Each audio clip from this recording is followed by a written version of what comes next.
paralela. O narcisista, o psicopata, ele vive numa realidade quase que paralela. Então ele caminha entre a realidade e a fantasia. Então muitas vezes os caras cometem aqueles crimes e tudo mais como se fosse algo quase que semi-lúdico, assim, como se fosse algo que de fato não aconteceu. Aquilo, tipo, não vai mudar. Por exemplo, se você sonhar que matou alguém, no dia seguinte, você vai se importar com isso? Depende se o sonho for um sonho muito profundo, assim, eu vou acordar um pouco incomodado. Tá, mas durante o dia? Não, aí depois... O psicopata é igual. Ele vai matar alguém, vai voltar pra casa e o dia dele vai continuar totalmente normal. Porque não tem empatia nenhuma, né? Não tem empatia nenhuma, tipo, tranquilo. E esses caras, é como você falou, a sensação que dá é que eles são um abismo. Ele te suga. Ele te olha de uma maneira analítica. Né? E ele te suga. Sabe quem tá fazendo isso? A gente pode falar disso do Jeff, do Depp, como é? O Johnny Depp? Vamos falar. Cara, a mulher dele... Peraí, dá o contexto, porque eu não sei direito o que aconteceu. Eu não sei se vocês querem já mudar pra esse lado. Por mim, tudo bem. Fala, tudo bem? Então, tem perguntas em relação a... Porque o que acontece? No caso do Johnny Depp, de novo, né? O que a linguagem silenciosa da mídia, Ricardo, plantou... Dá um ponto. Tá, então vamos lá. Johnny Depp, perdido. Vamos lá. Johnny Depp é o cara que fez o Piratas do Caribe. Exato. Né? Fez o Alice, né? Fez o Eduardo Mão de Tesoura. O cara é excelente. Cara, um dos melhores atores da geração dele, sem dúvida. Tá, deixa eu fazer uma pergunta pro Jorge aqui. Eduardo Mão de Tesoura. Porra, você já fez direto, né, inclusive? Ele tá sempre na televisão. Eu ia fazer justamente essa pergunta. Artistas assim, bem renomados. Você deve ter já pegado pessoas que são extremamente famosas, né? Não, e de grande atuação. Ah, tá. Ator, né? Ela consegue passar? Consegue se ele estiver interpretando um personagem e ele acreditar naquilo, naquela emoção, que você vê que ele chora. Dentro, consegue. Cara. E olha que legal, eu falo o seguinte: grandes atores esquece minha expressão, esquece.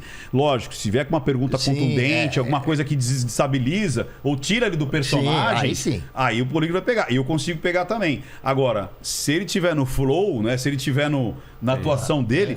A gente não pega. Você pega o Tony Ramos, por exemplo. Você vai boa. Eu sempre falei, o Tony Ramos, cara. O desgraçado, agora, ele olha pra onde Becker, tem por que exemplo, olhar. Aí não consegue. Já tem um problema de dificuldade. Não, eu acho, do Brasil, o Tony Ramos, olha que legal. O Jorge, eu não sabia que ele achava. Eu sempre falei, o Tony Ramos é um dos caras que ele vive muito, cara. Ele, tipo, os olhos dele não precisam fazer nada, você vê. Os olhos, é a boca. Ele dá uma tremidinha aqui, ele olha pra onde tem que olhar, entendeu? Você fala, caraca. Quando ele fez a Glória Pires, eu vi uma mulher. Ele trocou de corpo. Aquele filme, né? Ele era a mulher. Se eu fosse você. Muito legal isso. E aí, quando falaram do Johnny Depp, até antes a gente pode fazer uma parte do Tapa, né? O Tapa tem uma porrada de coisa pra falar. Então. Mas vamos falar depois. Vamos Johnny Depp. Qual que é o contexto? É que só pra dar esse pé atrás, que eu falei assim, ó. Só um pedacinho eu vou falar do Will Smith, quando ele tá pedindo desculpa, eu falei, esquece minha expressão. Esquece. Por quê? Porque o cara é um grande ator. Não dá. Se você vê ele falando, gente, eu tô aqui. É igualzinho quando aquele Busca da Felicidade, que ele fala, meu filho, você fala, cara, você não consegue saber quando ele tá atuando e quando não tá. Até porque ele vive aquela emoção. Então, até fisiologicamente, o desgraçado vai estar vivendo aquilo. O coração a pressão, acelerar, adrenalina. Ele vai viver toda a emoção. Vai viver toda a emoção. A adrenalina, tudo. Ele emula aquilo. Grandes atores. Não é porque, às vezes eu recebo assim, mas você esqueceu que ele é ator, sabe? Ator da Malhação. Vai descartar, entendeu? Não é assim, entendeu? É ator. Os caras da Malhação vão me matar agora. Mas não é aquele, Patrícia Helena, você não vai lutar jiu-jitsu hoje? Nossa, mas eu estou muito bravo com você. Não fique assim, vamos tomar um milkshake? Você entendeu? Toma no rabo. Agora... Entendi a diferença. Entendeu? Porra. Então, o Johnny Depp, ele foi acusado, acho que em 2018, alguma coisa assim, que... Não é que ele foi acusado. A história começou assim. A mulher dele, a Amber, ela escreveu uma reportagem, ela revelou que ela era uma vítima da violência doméstica. Eu sou vítima da violência doméstica. E ela relatou, vivi isso, vi aquilo. Aí todo mundo falou, O último casamento dela foi com Johnny Depp. Então ele é o canalhão. E todo mundo começou, canalha. Ele foi lá e processou ela por 50 milhões. Ela voltou com um processo de 100 milhões. E os dois meio que se processaram ali, né? E acho que a primeira audiência, o que está acontecendo agora, é em relação ao processo dele. Mas tem uns áudios, não tem? Nessa então, mas vamos lá. Aí, o que acontece? Todo mundo, né? Ele é um carrasco, ele bate, ele é isso, ele é aquilo, tal. E aí vazou um vídeo por parte dela, gravando, ela cata o celular, põe aqui assim, né? Tipo, e aí ele entra na cozinha e ele soca a geladeira, chuta, cata os copos e pá, joga na pia e tal, não sei o quê. E ela tá aqui. E ela parece que fala, o que você tá fazendo? Mexe o saco, pá. E eu nem sabia do contexto nessa situação, que tinha um contexto ainda pior. Que eu não vou nem falar, porque depois eu falo, mas não precisa a gente saber desse contexto. E aí ela, mas você não sei o quê. Aí ela cata o celular, põe numa outra posição e ele tá enchendo um negócio de vinho gigante. E aí ele olha e fala, tipo, pô, você tá me gravando? Alguma coisa assim. Ele cata o celular dela e joga, pá. E ela vai lá e pega o celular. E quando ela pega o celular, mostra o rosto dela. Então, vamos lá. Pessoal de casa e todo mundo aqui, tenta emular essa situação. Você sofre agressão, você apanha. Você tá, inclusive, naquele momento sofrendo uma agressão, né? Supostamente. E você está tentando fazer uma prova. E aí, no meio daquela situação estressante, violência, e eu não sei se eu vou apanhar ou não, onde é que isso vai terminar? Como é que estaria o seu rosto de uma pessoa que você ama e que bate em você, que você vê seu casamento acabando? Como é que estaria seu rosto? Aterrorizado, sei lá, medo. Justamente. Aterrorizado, medo, né? Tipo, tristeza. Apreensão. Ela pega e tá assim. Chorando. Ela tá feliz. Aí você fala, opa, qual que é a primeira coisa que a gente tem que ver na linguagem silenciosa? Quebra de padrão. Assim como a máquina, quebra de padrão. Falei, cara, tem alguma coisa estranha aí. De nervoso? Não era riso, era uma satisfação. Mas satisfação porque eu peguei? Não, era uma satisfação porque filmou algo. Então, se eu amo uma pessoa, se eu tô até terminando o relacionamento e tudo mais, vem a amargura, vem tristeza, vem incapacidade, sabe? E não vem... Que é normalmente aquele sorrisinho que a gente chama do Up the Light, né? O sorrisinho do psicopata, o sorrisinho da soberba. E ela faz isso também lá no tribunal. Essa foi a pior, que ela tava assim. Aí o advogado fala com ela e fala assim... Exatamente assim. E quando eu vi esse vídeo, muita gente estava usando esse vídeo a favor dela. Aí eu falei, cara, ela tá manipulando. Ele chutou a geladeira, ele chutou tudo, mas ele não fez nada. Ele nem olha pra ela, E qual era o contexto que você falou que você sabe? E ainda a mãe dele tava pra falecer, ela tava acho que com câncer, alguma coisa assim. Ele tava ainda extremamente mais estressado. E aí mostra que ele sempre fugiu das interações com ela. Depois, então quando eu vi que existia uma grande manipulação por ela, aí depois que veio, tanto é que eu falei isso no Morning, né? No Morning Show. E depois vieram os áudios, ela dizendo, ninguém vai acreditar em você, você é um bosta, você não é nada, porque eu sou mulher, eu tenho 50 quilos, olha o seu tamanho, E você percebe que é um padrão narcisista, de autocontrole. E ele tá de 4 por ela. E ela faz uma confusão mental na cabeça dele. Ela é extremamente ardilosa. Manipuladora? Mas você não tem ideia. Quando me mostraram, eu falei, caraca... Ele tá tão dominado, porque o pessoal fala, como é que você... Cara, quando você vive... Existe... Eu entrevistei a Sandra Brown. Sandra Brown é uma americana. Ela estuda isso acho que há 30 anos. Ela disse sempre assim, há muitos estudos sobre o psicopata, mas nunca sobre a vítima do psicopata. Ela tem um livro que chama Mulheres que Amam o Psicopata. Eu entrevistei ela. Inclusive essa semana a gente vai soltar. Se a gente sai, eu solto até amanhã. Em primeira mão, pessoal. Vamos soltar amanhã. E ela, no livro dela, ela diz o seguinte: existe um padrão dessas pessoas. Eu, empiricamente, porque eu já atendi muitas pessoas como psicanalista, eu percebi que é um vai e vem entre o amor e o ódio, o terror e a idolatria. Então, ao mesmo tempo, a pessoa te bate, mas ela te dá muito prazer. E normalmente essas pessoas são atletas sexuais. Elas te dão um prazer na cama absurdo.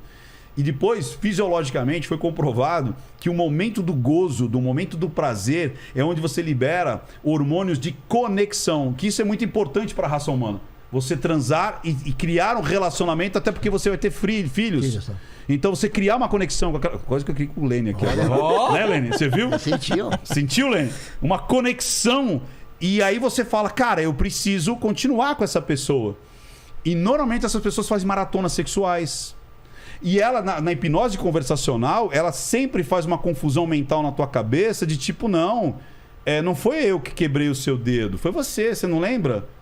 Não, mas foi você que bateu. Não, eu joguei, mas aí você tentou aparar. Então ele começa, que é o gaslighting, você começa a mudar a realidade para aquilo que eu quero que você acredite. E você vê que ele é uma vítima disso. E ele é raro nisso, porque a maioria é de homens para mulheres. É difícil de mulher para homem. Então, ele se colocou numa posição muito... tanto é que você vai ver, vai aparecer uma porrada de homens se identificando com uma situação dessa. Com mulheres narcisistas. E não são poucos. Não são poucos. Ele teve muita coragem. Por quê? Porque o homem sempre é aquele lance do cara que é o mais potente na relação. É o mais forte, é o provedor. Então ele não tem a humildade ou então de dizer eu sou fraco, eu preciso de ajuda. Homem é difícil de falar eu preciso de ajuda, eu preciso fazer terapia, eu preciso escabar disso. Você entendeu como é que é? Então tem essa situação. E quando ele se coloca dessa maneira, ele mostra para o mundo que homens podem ser frágeis. E são frágeis e podem estar sofrendo abuso. Você entendeu? Ele não consegue olhar para ela no tribunal. Nossa. Ela encara ele direto. Cara, uma pessoa que está sofrendo é justamente aquela que não consegue. Ela tem medo do seu agressor. Ela tem medo de encarar. Ela não tem medo de encarar. Ela encara. Ela busca. Tem uma cena que ele entra, ela tá aqui, ó, olhando para ele. Ele fica de costa. Ele não aguenta ficar nem aqui, ó. Ele não aguenta perceber que ela olha pra ele. Mas aí não pode ser ódio, não pode ser outra coisa? Mas você vê no rosto dele essa busca. É que nem eu falei, e eu tô desconsiderando toda a parte de microexpressão, expressão quando baixa a cabeça que fez e tudo mais. Ela busca a troca de olhar. E ele não desvia. E depois isso acabou comprovado que está materializado assim num monte de coisa. Tipo, ninguém viu os seus hematomas. Ela disse, mas eu cobria com essa maquiagem. Aí a defesa fala, olha, era essa maquiagem. Você acredita que a empresa da maquiagem disse assim, pois é, essa maquiagem foi lançada 1 ano depois que você está dizendo que você usava. Nossa. Você entendeu? Só que, como eu disse, isso foi a materialização daquilo que eu percebi pelo comportamento. Ela faz uma confusão tão grande na cabeça dele. Vê se vocês pegam isso. Quando eu quero conquistar alguém que eu amo e tudo mais, eu uso do rapport, que é o quê? É o espelhamento. Então, de repente, você vai falar de uma maneira, eu vou falar dessa maneira, vai mais lento, mais rápido, uso gírias ou não e tudo mais. Cara, ele começou a usar um óculos com armação dourada. Aí ela parece um óculos com armação dourada. Ele usa um casaco preto e uma gravata. Ela usa um casaco preto e uma gravata. É inconsciente? Sabe? Não, ela faz aquilo, sabe pra quê, cara? Confusão mental. Por quê? Não é nem rapport. Tipo, eu sou você, você sou eu. Eita! Porque quando você tá nesse lance... Ele tá se identificando. Quando você tá nesse lance dessa psicopatia, você precisa mostrar pro seu parceiro que ele não consegue viver sem você. Vocês são uma coisa só. É impossível vocês viverem de formas independentes. Você começa a que o outro veja ele em você. Para que haja essa confusão mental de tipo assim, eu não posso existir sem essa pessoa. E ela faz isso em 3, 4 looks. Você olha, é muito igual. Acho que tem até no meu celular. Depois se você quiser passar para eles, aí eu dei print, Rian. Depois dá uma olhada nos prints. Depois pode até botar na tela se você conseguir. Ela espelha até as roupas que ele tá usando, cara. Que coisa maluca. Não, isso é num nível tão hard que é tipo assim, esse cara vai ter problemas. Cara, ele perdeu o dedo e mesmo assim ele continuou com ela. Ele decepou uma parte... Ela decepou uma parte do dedo. Ela catou uma garrafa de vidro assim e ele tava com a mão assim, ela catou e fez pá! E deu não. Que? E ele apagou um cigarro na cara dele. Mano... E ele mesmo assim manteve a relação. Se achava ele o culpado daquilo. Porque é isso que Mas como que tá o caso agora? Agora ele tá no tribunal, né? Tá no melhor pra tribunal. ele ou tá pior pra ele? Tá melhor pra ele. Ele conseguiu materializar tudo. Agora o Lênin, não sei se ele tá à vontade de falar, mas ele sofreu ele teve um relacionamento assim, abusivo, né? Teve um exemplo que você deu que passou um filme na minha cabeça, que é disso da pessoa se machucar, dizer que foi você que fez, e de me machucar e falar, não. Uma vez eu levei um tapa, eu tomei um tapa na cara, aí momentos depois a pessoa virou pra mim e falou, nossa, tudo bem, como tava sob efeito de um remédio, Sim. E aí, você acabou de me dar um tapa. Não, imagina, não bati em você. E fala com tanta propriedade que você chega começa a achar, será você que... entra em dúvida mesmo. Será que... É isso aí. Eu cheguei a ficar assim, cara, será que eu tô sonhando? Porque já tava Porque a pessoa, e ela repete às vezes isso de várias maneiras diferentes. Sabe aquele dia que você achou que você tomou um tapa? Olha, lembra que você vai começar a ficar confuso porque você uma vez achou que eu tinha dado tapa. E não foi, né? E Você aí entendeu? começa a Ela repete aquilo de formas diferentes, cara. E você começa a acreditar que você que é o louco. Você fala assim, cara, acho que eu sou louco. Porque não é possível. De forma extremamente contundente. Tem mais alguma coisa disso que ele descreveu? Teve. Bom, tiveram várias situações assim. Por mas exemplo, teve... eu posso falar algumas que talvez ele... Pra pegar esse lance do narcisista psicopata, né? Dos relacionamentos patológicos. A Sandra Sei. Brown deu esse nome. Relacionamentos patológicos. Relacionamentos patológicos. Por exemplo, elogios com viés de crítica. Olha lá. Dá uma olhada, ó. Olha isso aqui, ó. Isso aqui é tudo no tribunal. Olha isso, a roupa, olha a roupa de cima. Nossa, cara. Olha isso aqui, ó. Olha o jeito que ele segura, olha e ela olha, usando o mesmo óculos. Olha os rabos, ele pôs rabo, ela pôs rabo, ele solta, ela solta. Que assustador Não, cara, isso pra mente é muito tipo assim, cara, quem sou eu, quem é ela? Pra eu me ver nela, pra ele conseguir vê-la como uma parte dele. Você entendeu? Uma coisa que eles fazem muito, o dominante do relacionamento patológico, os elogios começam a ficar raros. E quando tem um elogio, é tipo assim, você conseguiu um trampo lá com o Vilela? Legal, mas não deve estar ganhando bem, né? Você terminou um quadrinho, sempre tem um mais.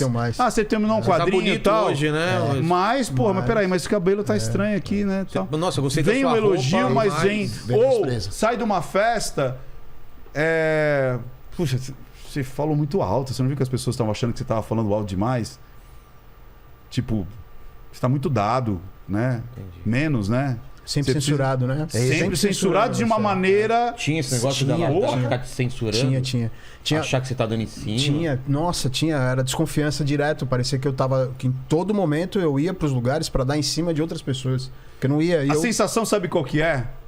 Que tem um monte de casca de banana e você não sabe em qual que você vai escorregar. É tenso você ver. Armadilhas. Muita. Parece que assim, eu falo ou não falo?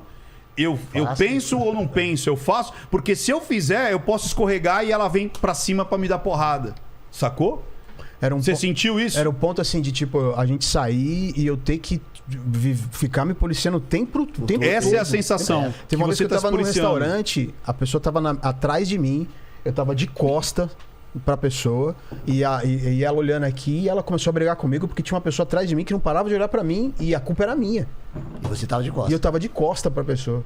Eu falava, mas eu tô de costa pra pessoa, não tô vendo. E ela falava, não, mas você tá dando um motivo pra ela ficar te olhando. Eu falei, cara, eu tô de costa, nem sei quem que tá me olhando. Você vê o nível de paranoia que chega. E assim, a pessoa, ela faz de um jeito que você, às vezes, você acha que você é culpado. Sim, é isso aí, Você sempre. fica confuso, assim. Tem muita gente aqui comentando o caso, né? Eles estão falando de uma parte do caso. Não sei se essa parte já chegou em julgamento, mas que virou até meme na internet, que ela fez um cocô na cama dele. O quê? Ela fez cocô falou na que cama dele. E falou que foi o cachorro, só que era claramente um cocô de uma pessoa ali. Mano, chegou nesse ponto. Cara, que doida. Essa é a parte da humilhação. Que supostamente doida. Supostamente. Doida. Que tem essa parte também, que é a O quê? parte da humilhação. É você humilhar a pessoa. Pode ser verbalmente, pode ser moralmente, pode ser obrigando a pessoa a fazer trabalhos extremamente depressivos, ridicularizando a sua família, ridicularizando... Que tem que deixar a pessoa sozinha também, né? Não pode. é isso tem aí. que enfraquecer. Sim, todas as forças. Isso também acontecia de família? Se afastar. Se afastar. Nossa, eu me afastei muito. O meu sobrinho mais novo, Ele, por um bom tempo, ele me via e ele fugia porque ele mal me conhecia, assim, porque ela não deixava me aproximar. Era difícil a aproximação. Porque era sempre assim, se você tá dando muita atenção pra eles, não tá dando atenção pra mim. Você entendeu? Só sabe? Eu venho aqui vai pra ter ficar com ciúmes você das e- pessoas, vai ter ciúmes do seu hobby, vai ter ciúmes daquilo que você gosta de fazer, vai ter ciúmes do seu trabalho. E sempre alguém da sua família vai ter grandes efeitos. Agora, você imaginou você, como advogado, você tendo uma ferramenta como ele? Nossa. Você concorda? Que É. você muda completamente, porque você vai conseguir dar uma orientação. É isso que a gente busca trabalhar. Que todo esse contexto, não é só a lei, né? Você tem todo um contexto. Quem é essa pessoa? Por que Exato. chegou a isso? Ou imagina, por exemplo, e olha o que aconteceu. Olha o que aconteceu. Olha o que aconteceu. Eles escolhem as testemunhas. As testemunhas dela começaram a depor contra ela. O quê? Então vamos pensar no lado ao contrário. Eu quero trazer umas testemunhas. Põe o polígrafo para ver se a testemunha vai falar a verdade ou não, se ela tá realmente afim de te defender ou não. Você pode estar escolhendo testemunhas erradas que vai chegar na hora ali, ó. É. Vai te botar no Ele vai rabo. te deixar lá. Tipo, eu chamo o Lene pra depor a meu favor e ir lá no negócio ele fala que me odeia, cara. Então, Você vê? Né? Se a Amber Heard estiver do outro lado, ele vai virar pra Pode crer.